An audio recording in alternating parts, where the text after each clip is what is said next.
Thank you, sirs. The floor is now open to your questions. If you could please state your affiliation when asking the question. Julian?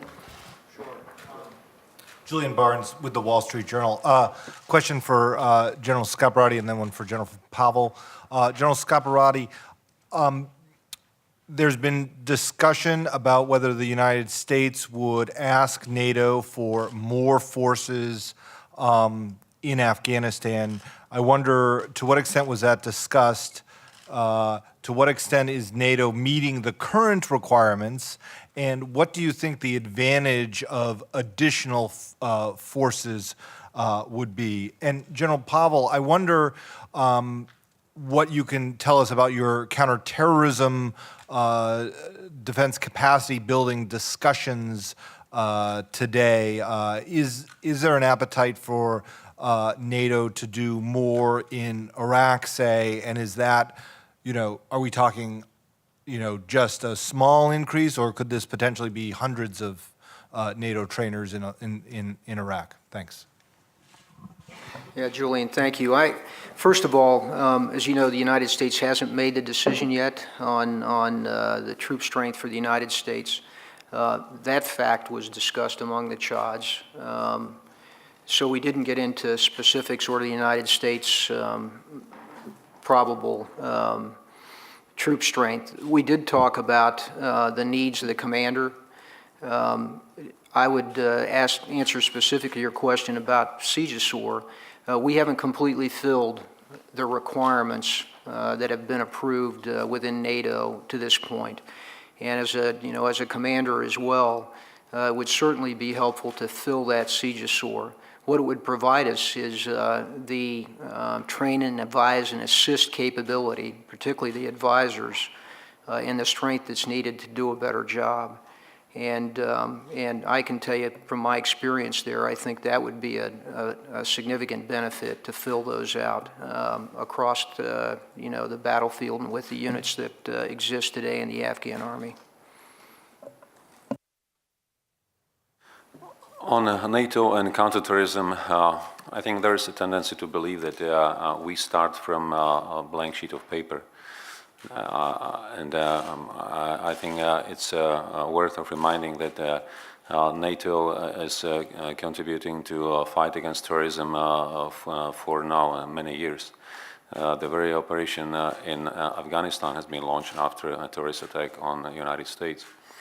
NATO is also contributing to the fight against terrorism through training of local forces, through defense capacity building in these countries to help them to better face terrorism at home. NATO members, NATO allies, are all members of the global coalition against ISIL, against terrorism. And now the discussion is if NATO is to become a member of that coalition. The decision is pending for the heads of state and government meeting, and we discussed it, and the Chiefs of Defence recommendation is that there is a merit for NATO becoming a member of that coalition. If NATO is to step up their efforts in Iraq by individuals or tens or hundreds, I will not tell you at this point, but there is a general agreement that NATO can and should do more, especially by stepping up efforts in training, capacity building, institution building, exercises to increasing home capabilities. That means this kind of activities where NATO has not only good reputation, but also a lot of expertise and experience. Gentleman in front. Rudi from Al-Arabiya News Channel. I have a question to General Pavel. Daesh, according to some Iraqi officials, is about to be defeated. Maybe it's a matter of weeks. You said in the presentation of the press conference that potentially NATO could be a member of the coalition, anti-Daesh coalition.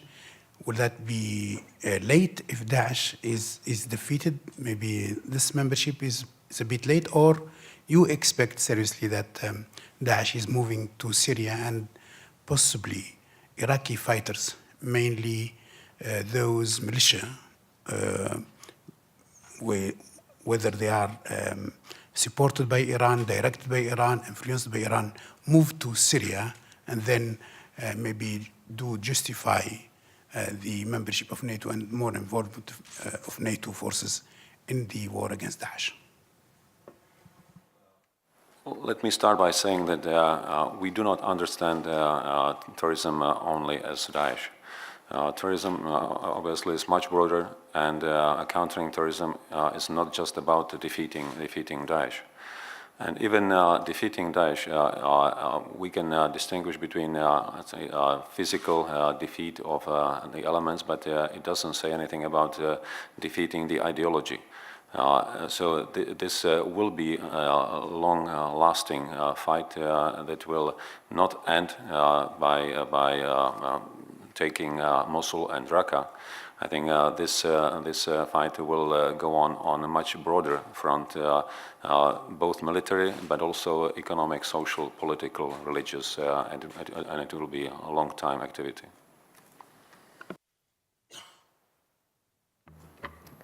Yes, please, the lady over there. Thank you, Alex Irakat. I work for AFP. I wanted to ask you, given the information we have from the other side of the Atlantic, do you think it's still safe to share information with the US administration now that there has been talk about President Trump sharing some information with his Russian counterpart lately when he met him, Mr. Lavrov, in Washington? Thank you. I'm afraid I cannot comment on that because I don't know the nature of information that was shared, and it would be very unfair to speculate. Yes, gentleman right over there, please. Thank you. Thank you, Robin Emmett from Reuters. Question to General Pavel.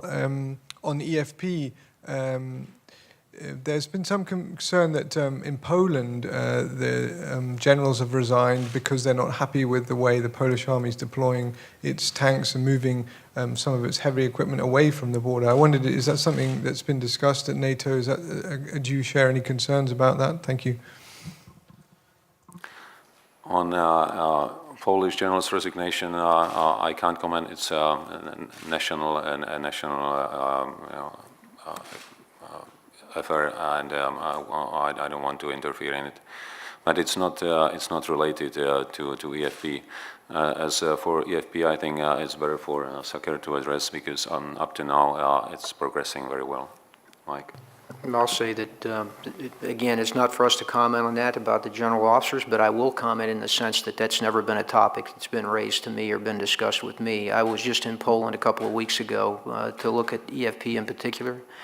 It's falling into place very well there. The integration both within the Polish defense plan and with the other allies in NATO, I think it's working quite well.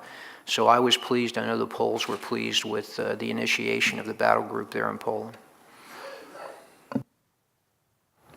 Lady in the back, please. Thank you. Irina Somer, Ukrainian news agency Union.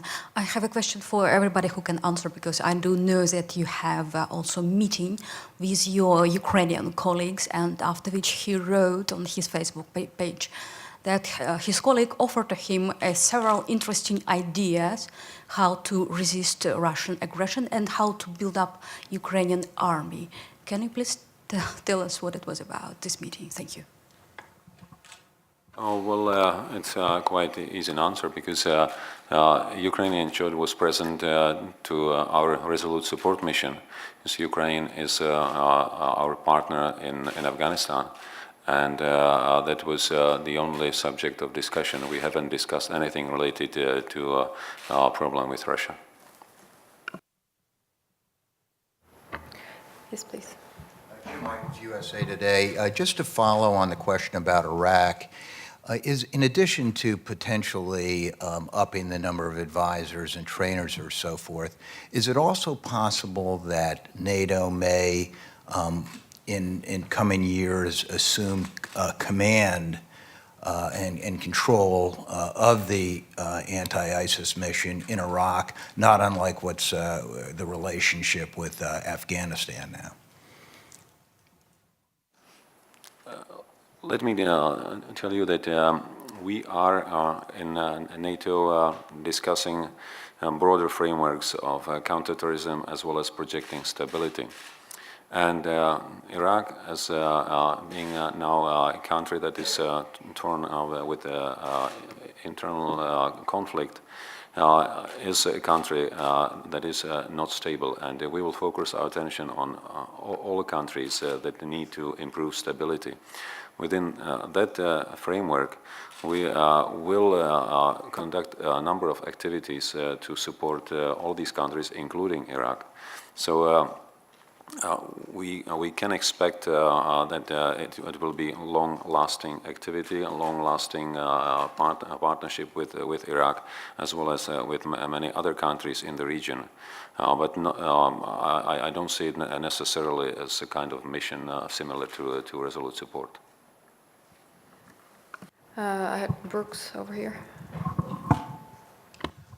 Yes, Brooks, Signer, Jane's Defense. I have two questions, one for you, General Pavel, and one for you, General Mercier.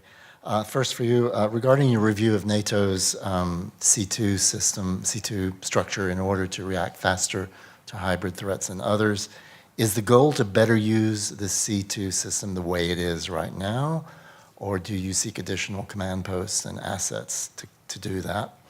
Second question, you said all the allies support the new capability requirements to meet these threats and challenges, but it will still be many years before the new defense spending by the allies is there to support most of those requirements.